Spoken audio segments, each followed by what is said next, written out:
اعوذ باللہ من الشیطان الرجیم بسم اللہ الرحمن الرحیم اللہم صلی علی محمد وآل محمد وعجل فرجہ۔ اسماء دائم الاضافہ، اسم کی جمع اسماء، دائم یعنی ہمیشہ، اور اضافہ آپ سمجھیں گے کہ یہ جو ہم پورا پڑھ رہے ہیں ایک اسم کو دوسرے ہمیشہ ایک اسم کو دوسرے اسم کی طرف اس طریقے سے منسوب کرنا کہ پہلا والا اسم مضاف اور دوسرا والا مضاف الیہ قرار پائے، اس کو اضافت کہتے ہیں۔ سنیے گا ادھر کہ بعض اسماء ایسے ہیں کہ جو ہمیشہ کیا ہوتے ہیں، مضاف ہوتے ہیں۔ ٹھیک ہے، ہیڈنگ کیا ہے؟ اسماء دائم الاضافہ، وہ اسماء جو ہمیشہ مضاف قرار پاتے ہیں۔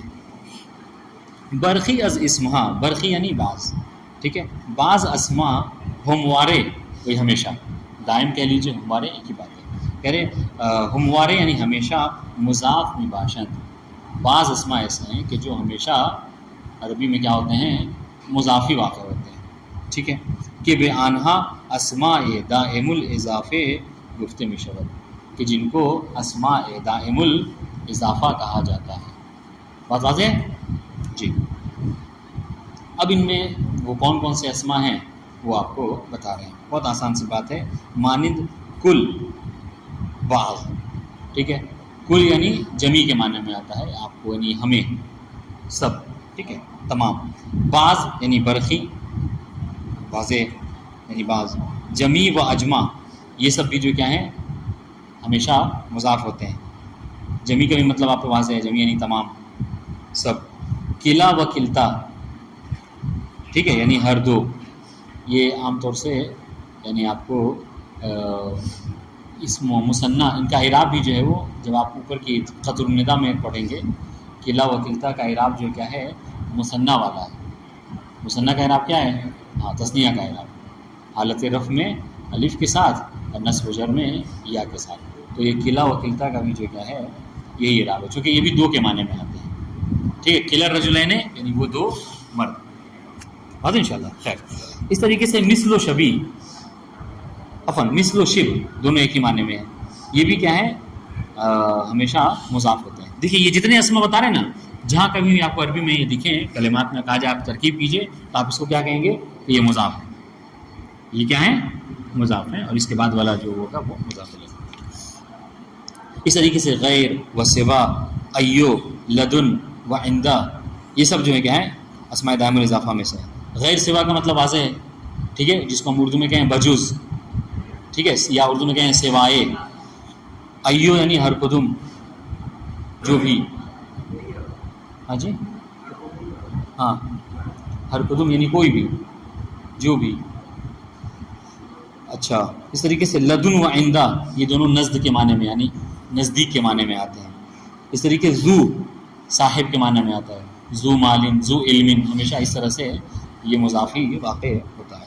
اس طریقے سے اولو، فاعتبروا، قرآن مجید میں بہت جگہ پہ ہے، فاعتبروا یا اولی الالباب، سمجھ رہے ہیں؟ ہاں، اس طریقے سے اولو بھی ہمیشہ کیا ہوتا ہے، وہ اولو معنی میں آتا ہے کس کے، صاحب کے، صاحبان، جی۔ یہ اولو یہ جمع ہی ہے، اولو استعمال ہی اس طریقے سے ہوتا ہے، اس صاحبان، اولو یعنی صاحبان، یعنی فاعتبروا یا اولی الابصار، اے صاحبان فکر، اے صاحبان فکر جو کیا کرو، غور و فکر کرو، یعنی بصیرت رکھنے والے لوگ، واضح انشاءاللہ۔ اولو العلم، ہاں کہہ سکتے ہیں۔ یہ ہمیشہ کیا ہوتا ہے، مثلا کیا ہے، مضاف کے ہی معنی میں آتا ہے، اور یعنی کس معنی میں آتا ہے، جیسے ہم لوگ اردو میں بھی کہتے ہیں صاحبان، آپ ترجمہ بھی کرتے ہیں صاحبان فکر، اولی الالباب یعنی صاحبان فکر، اولی العلم یعنی صاحبان علم، مالک ہوتے ہیں جی۔ یہ جمع مکسر ہوگا، تو اس پہ تھوڑا سا اس کو دیکھنا پڑے گا مجھے۔ اس طریقے سے یمین، ٹھیک ہے، یہ راست کے معنی میں آتا ہے، یعنی آپ یمین و شمال استعمال کرتے ہیں عام طور سے، ٹھیک ہے۔ سورہ واقعہ میں واصحاب الیمین ما اصحاب الیمین واصحاب الشمال ما اصحاب الشمال، یہ استعمال ہوا ہے، ٹھیک ہے۔ راست یعنی دائیں، چپ یعنی بائیں. فوق یہ بھی وہ اسم ہے جو کہ ہمیشہ مضاف ہوتا ہے، بالا کے معنی میں آتا ہے اوپر. ٹھیک ہے. تحت زیر یعنی نیچے کے معنی میں آتا ہے. خلف و ورا یہ پشت کے معنی میں آتا ہے یعنی پیچھے کے معنی میں آتا ہے. ٹھیک ہے. خلف رجل، خلف جدار ہمیشہ مضاف ہوگا. ٹھیک ہے. اس طریقے سے امام و قدام دونوں ایک ہی معنی میں ہیں. ٹھیک ہے. امام یعنی آگے، سامنے، جلو فارسی میں بولتے ہیں. واضح. اس طریقے سے قبل یعنی پہلے، پیش. اس طریقے سے بعد یہ بھی اسماء دائم الاضافہ میں سے. اذ و اذا یہ بھی جو کیا ہے اسماء دائم الاضافہ میں سے ہے. واضح انشاءاللہ. جی. اب یہ تو بہرحال آپ کو اسماء گنا ہے. اب کون سا؟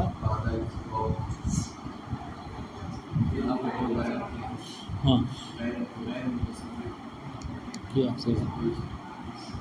دیکھیے گا اب یہ گنوایا اسماء دائم الاضافہ.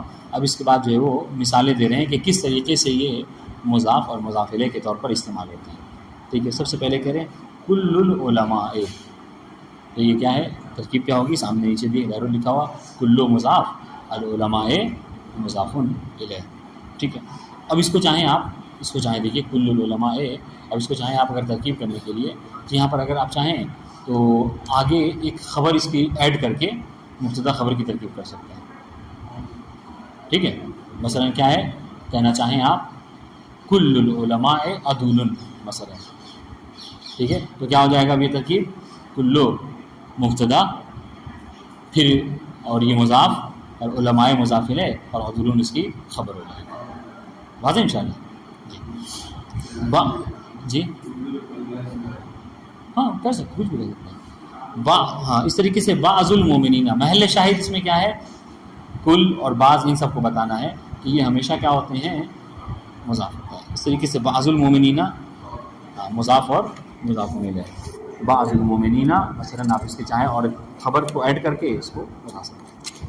اس طریقے سے عند اللہ یہ بھی کیا ہے؟ مضاف اور مضاف الیہ اسماء دائم الاضافہ میں سے. ظرف ہوگا عند جو ہم اس کے بارے میں پڑھ چکے ہیں، لیکن ظرف کے ساتھ ساتھ وہ مضاف کی بھی ترکیب اس کی ہوگی. ٹھیک ہے. دیکھیے گا کہہ رہے درس مثال مذکور، اوپر جو ہم نے 3 مثالیں دی، کون کون سی؟ کل العلماء، بعض المومنین اور عند اللہ. کہہ رہے اوپر کی یہ جو ان 3 مثالیں جو ہم نے ذکر کی ہیں، کلمات کل، بعض و عند، از اسماء دائم الاضافہ ہوتے ہیں. یہ کیا ہیں؟ یہ اسماء دائم الاضافہ میں سے، یعنی ہمیشہ یہ کیا ہوتے ہیں؟ مضاف ہوتے ہیں. وہ مضاف و کلمات، یعنی یہ دیکھیے تو یہ اسماء دائم الاضافہ میں سے، چنانچہ یہ کیا ہے؟ مضاف ہے. وہ کلمات، اور یہ جو اس کے بعد جو ان کے ساتھ 3 کلمات ہیں، العلماء پہلے والے میں، المومنین دوسرے والے میں، اور تیسرے والے میں اللہ ہے. ٹھیک ہے. یہ کیا ہے؟ مضاف الیہ بودے و بے ترتیب مجرور بے کسرے و یا و کسرے مباشر. اور یہ بت ترتیب سنیے گا، یہ بت ترتیب کیا ہیں؟ مجرور بے کسرہ ہوتے ہیں، مجرور بے یا ہوتے ہیں، اور مجرور بے کسرہ ہے. اس کا کیا مطلب ہے؟ کون بتائے گا؟ ہاں اس جملے کا مطلب وہ بے ترتیب مجرور بے کسرے یا و کسرے مباشر. کیا مطلب ہے؟ یہ سب چیزیں جب سمجھ میں آ جائیں گی آپ کو تو پھر ترجمہ کرنا سمجھ آ جائے گا. پھر آپ کوئی بھی کتاب اٹھائیے گا فارسی میں آسانی سے پڑھ لیجیے گا. کیا کہنا چاہ رہے ہیں؟ کون بتا رہے ہیں؟ اس کو سمجھ میں آئے؟ کبھی تو روانہ نہیں ہے یہاں پہ. وہ بے ترتیب ہم کہہ رہے ہیں، اس کا ترجمہ کر دیجئے. اور کیا وہ بے ترتیب یعنی کون سا؟ علماء. احسن. پھر کون سا؟ ہاں اور اللہ ہے. ہاں یہ. اور یہ دیکھیے اس کو کیا کہتے ہیں؟ اس کو ترتیب یہاں پہ فارسی میں لکھا ہے بے ترتیب، یعنی یہ ترتیب کے ساتھ ہے، چونکہ پہلا والا بہرحال کسرے سے، دوسرا والا یا سے. اگر اس ترتیب کو بگاڑ دیجئے، مثلا آپ کیا یہ پہلا والا یا سے ہوا ہے، دوسرا والا کسرہ سے ہوا ہے، تیسرا والا کسرہ سے، صحیح ہوگا جملہ؟ نہیں، غلط ہوگا. اسی کو کہتے ہیں عربی میں لف نشر مرتب. کیا کہ آپ 3 باتوں کو ذکر کیجئے مثلا، اور اس کے بعد 3 حکم لگائیے، اور ہر حکم جو کیا ہے جو پہلا والا حکم ہے وہ پہلے والے سے مربوط ہو، دوسرا والا حکم دوسرے والے سے، تیسرا والا تیسرے والے سے. اس کو عربی میں کیا کہتے ہیں؟ لف نشر مرتب. ٹھیک ہے، فارسی میں بے ترتیب، یعنی ترتیب کے ساتھ. آپ دیکھیے یعنی یہ ترتیب آ رہی کیا کریں، وہ بے ترتیب مجرور بے کسرہ. جو کسرہ والا ہے اس کو پہلے والے کو دیجیے. یعنی کیا مطلب؟ کل علماء مجرور ہے، مجرور بالکسرہ ہے. ٹھیک ہے. روہن غازی، علماء مجرور بالکسرہ ہے، کیوں؟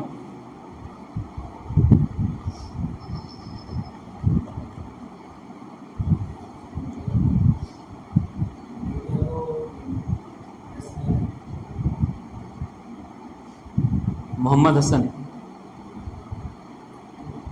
سوال نہیں سنے، کیا جواب ہے؟ یہ کوئی علت ہے؟ مجرور بالکسرہ ہونے کی کوئی علت ہے یہ؟ کیا نام ہے؟ کاشف. کون سی جمع؟ تو جمع مکسر کا اعراب کیا ہوتا ہے؟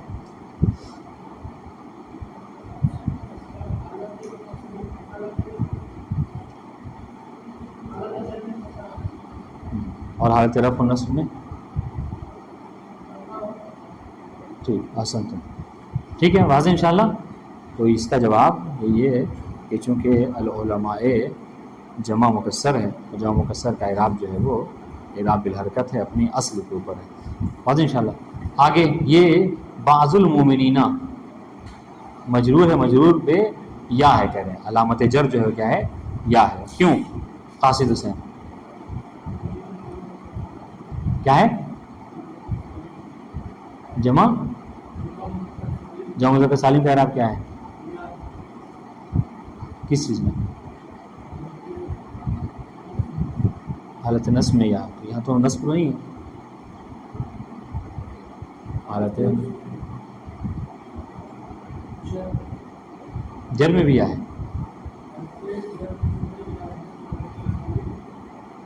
ہاں تو جمع مذکر سالم کا اعراب بتائیے. تینوں کا اعراب بتایا انہوں نے، آپ بتائیے کیا ہے جمع مذکر سالم کا اعراب تینوں حالتوں میں؟ کیا ہے؟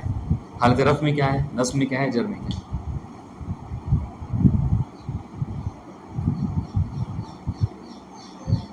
یہ تو ہم نے آپ لوگوں کو بتایا تھا کہ یہ جو ہم نے لکھا تھا بورڈ پہ جدول ہے نا، اور آج الحمدللہ وہ جدول آیا ہوا بھی ہے یہاں پر، سمجھ رہے ہیں. تو اس کے بارے میں ہم نے لکھا تو آپ کو بتایا تھا کہ آپ اس طریقے سے اس کو یاد کر لیجئے کہ اگر آپ سو بھی رہے ہوں، اگر آپ کو اٹھا کے پوچھا جائے تو آپ بتا دیجیے. اتنا سوچنے کی کیا بات ہے. جمع مذکر سالم کا اعراب اعجاز عزوی کیا ہے؟ پورے بتائیے. حالت رفع میں کیا ہے؟ نصب میں کیا ہے؟ جر میں کیا ہے؟ ہاں ہاں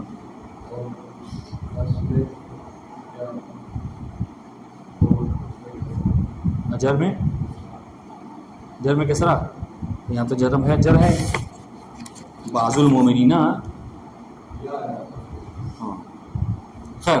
تو بہرحال اس کو پھر سے ایک بار تکرار کر رہا ہوں آپ لوگوں کے فائدے کے لیے، سمجھ رہے ہیں، کیونکہ یہ ہو سکتا ہے بہرحال کہ یہ آپ کو ایک سوال کر لیا جائے آپ سے. ٹھیک ہے، مثلا کچھ چیزیں لکھ دی جائیں کہ ہر ایک کا جو ہے وہ اعراب آپ بتائیے، تو اس کو بہرحال ازبر کر لیجیے اپنے اوپر. ٹھیک ہے، اس کا کیا اعراب ہے. اچھا، اچھی بات یہ ہے.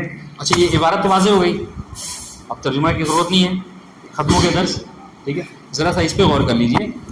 ٹھیک ہے، یہ ہم نے آپ کو لکھا بھی تھا اس سے پہلے، اور آپ انشاءاللہ کہ اکثر تو مجھے لگتا ہے سمجھ گئے ہیں. ٹھیک ہے، اکثر سمجھ گئے ہیں. بس تھوڑا سا غور کر لیجیے تو بات سمجھ میں آ جائے گی. کہ جدول علامت ہا یہ اعراب در اقسام اسم. کیا ترجمہ ہوا؟ یعنی اسم کے اقسام میں علامت اعراب کے جدول، یعنی اعراب کی جو نشانیاں ہیں اس کا جدول بتا رہے ہیں، اس کی فہرست بتا رہے ہیں. ٹھیک ہے، واضح؟ کوئی مشکل؟ سب سے پہلے غور کیجیے گا. نمبر 1 اسم سالم. اچھا، اس کو آپ یہ مت سمجھیے کہ یہ مطلب کیا ہے درس سے الگ سی بات ہے. یہ سمجھ لیجیے یہ پورا نچوڑ ہے جو اب تک ہم پڑھ رہے تھے اعراب کے حوالے سے. بہت اہم ہے، غور کیجیے گا. پھر نمبر 1 پہ اسم سالم منصرف و جمع مکسر. ٹھیک ہے، اسم سالم منصرف و جمع مکسر. کیا مطلب ہے اسم سالم منصرف؟ فیض علی، اسم سالم منصرف کیا مراد ہے؟ حالانکہ آپ لوگ نہیں بتائیں تو اس میں کوئی مشکل نہیں ہے، لیکن حالانکہ مشکل ہے، کیوں نہیں، میں بتایا تھا. احسن، ٹھیک ہے. آگے منصرف، یعنی منصرف ہے، یہ مطلب کیا ہے؟ ہم نے بتایا تھا. احسن، یعنی تنوین کو قبول کرتا ہے. اور نہیں، ایک دو باتیں بتائی تھی نا. غیر منصرف کے لیے ہم نے کہا تھا کہ اس کے اندر دو چیزیں ہوتی ہیں، دو چیزیں. ایک تو وہ کیا کرتا ہے، تنوین کو قبول نہیں کرتا، غیر منصرف. اور جو ہے کیا ہے، مجرور بالکسرہ نہیں ہوتا، تو یہ غیر منصرف ہے. اور کہتے ہیں نا کہ تعرف الاشیاء باضدادها. کبھی کبھی ایسا ہوتا ہے کہ کچھ چیزیں اپنے اپوزٹ سے، اپنے الٹے سے کیا پہچانے جاتی ہیں. ٹھیک ہے، آپ کو پتہ نہیں ہے کہ دن کیا ہے، آپ کہتے ہیں دن وہ ہے کہ جو رات نہ ہو مثلا. کبھی کبھی چیزیں، اب جیسے آپ کو منصرف نہیں معلوم مثال کے طور پر، لیکن آپ کو غیر منصرف معلوم ہے. غیر منصرف نے بورڈ پہ لکھا تھا، سمجھایا تھا، کافی دیر اس وقت ہم نے صرف کیا تھا. تو غیر منصرف معلوم ہے، تو منصرف آپ خود بخود سمجھ جائیے. منصرف وہ، غیر منصرف وہ ہوتا ہے جو تنوین کو قبول نہیں کرتا، تو منصرف اس کے الٹا وہ کیا کرے گا، تنوین کو قبول کرے گا. غیر منصرف وہ ہے جو مجرور بالکسرہ نہیں ہوتا. منصرف کون ہے، جو مجرور بالکسرہ ہوگا. ٹھیک ہے. اور اس میں سالم انہوں نے صحیح بتایا بالکل، اس میں سالم وہ ہے کہ جس میں حرف علت نہ. ٹھیک ہے. چلیے، اس طریقے سے جمع مکسر، یہ آپ کے واضح ہے جمع مکسر کسے کہتے ہیں. ٹھیک ہے، جس کی مفرد کی بنا ٹوٹی ہوئی ہو. تو ان دونوں کا اعراب جو ہے وہ سنیے گا. اوپر دیکھیے گا، حالت رفع میں ضمہ ہے، حالت نصب میں فتحہ، اور حالت جر میں کسرہ. واضح انشاءاللہ. مثال دے رہے ہیں، رجل، رجلن اور رجولین. کوئی مشکل ہے سمجھنے میں؟ واضح انشاءاللہ. جی. اس میں غیر منصرف نمبر 2، غیر منصرف ابھی ہم نے پڑھا. غیر منصرف کون ہوتا ہے؟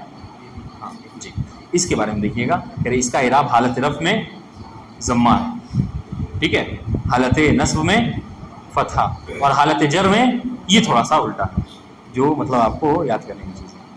یہ تو دونوں اصل پر ہے اپنے، لیکن یہاں پر حالت جر میں فتحہ ہے، تو یہ اس میں غیر منصرف کی شان ہے، پھر اس کی خصوصیت ہے. آسان ہے.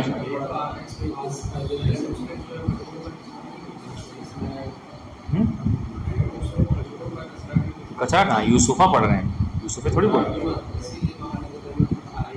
ہاں،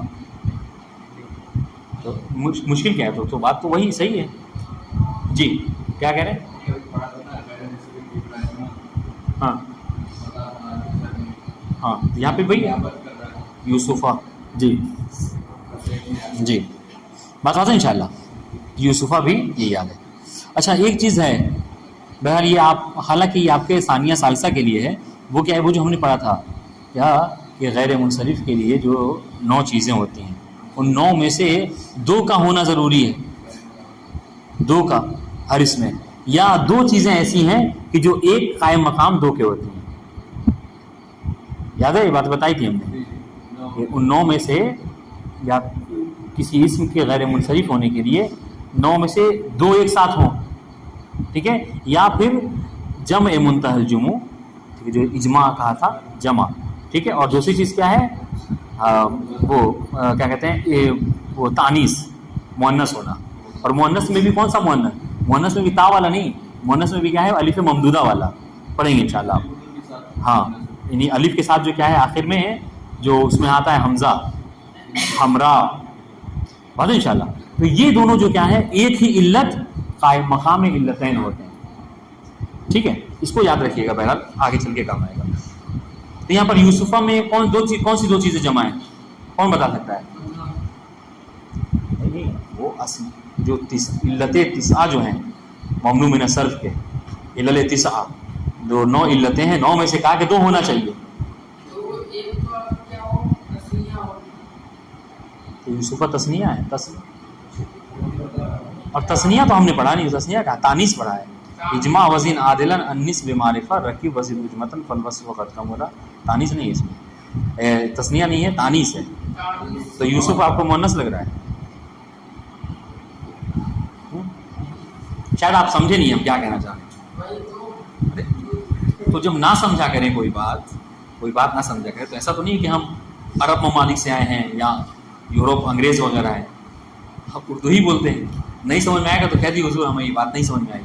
ہم نے کیا کہا، میری بات سنو پہلے، ہم نے کیا کہا کہ کوئی بھی اسم ممنوع من الصرف یعنی غیر منصرف ہونے کے لیے 9 علتوں میں سے اس کے اندر 2 علت کا ہونا ضروری ہے. ٹھیک ہے، 9 میں سے اس میں 2 علت کا ہونا ضروری ہے. ہاں ان 9 میں سے 2 چیزیں ایسی ہیں کہ جو ایک بھی ہوں تو وہ 2 کے قائم مقام ہو جاتی ہیں. وہ بتایا آپ کو جمع اور جو ہے کیا وہ تانیث. تانیث میں بھی وہ الف اور حمزہ والا. ہاں تو ٹھیک ہے، تو ان 9 میں سے یوسفہ میں 2 چیزیں جو جمع ہیں وہ کیا ہیں؟ ایک تو علمیت ہے اور دوسرے جو کیا اعجمیت ہے. یعنی ایک نام ہے علم، ٹھیک ہے، اور دوسرے جو کیا ہے یہ اعجمی ہے عربی. خیر چلیے جمع مؤنث سالم. ایسے ویسے آپ یہ ساری باتیں مصنف نے کی بھی نہیں ہیں تو آپ اس پہ زیادہ دماغ نہ لگائیے، آپ آگے چل کے انشاءاللہ پڑھ لیں.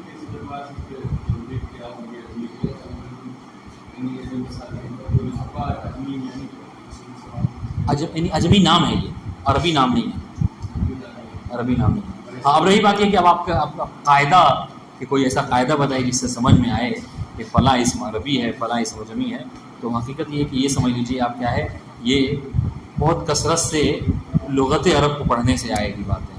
ٹھیک ہے، یا پھر آپ کو مثلا کسی اسم کے بارے میں آج کل تو سرچنگ کا دور ہے، آپ اس کے بارے میں سرچ کر سکتے ہیں کہ آیا یہ عربی نام ہے یا اجمی نام.